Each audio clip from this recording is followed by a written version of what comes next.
relative to Haiti and Cuba. And communism is a failed system, universally failed system. And I don't see socialism as a very useful substitute, but that's another story. There are a number of things that we would consider doing to help the people of Cuba, but it would require a different circumstance or a guarantee that they would not be taken advantage of by the government. For example, the ability to send remittances back to Cuba.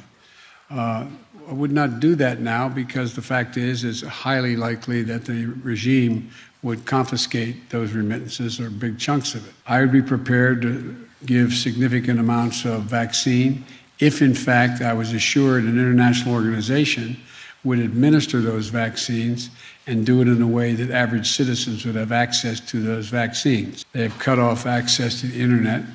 We're considering whether we have the technological ability to reinstate that access. Does this White House still think the protests in Cuba are happening because people are upset about a rise in COVID cases there, or is there some thought maybe given to the possibility that they are protesting because they are sick of communism?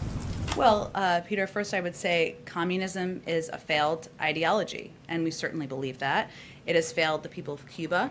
They deserve freedom. They deserve a government that supports them, whether that is making sure they have health and medical supplies, access to vaccines, or whether they have economic opportunity and prosperity. And instead, this has been a government, an authoritarian communist regime that has repressed its people and has failed the people of Cuba. Hence, we're seeing them in the streets. But I would note that the ideology of the government, which has failed, has led to a lack of access to economic opportunity, to medical supplies, to COVID vaccines. So all of those pieces are true. And there are protesters now in this country who are chanting as these protests in Cuba are going on, where is Biden? So where is he?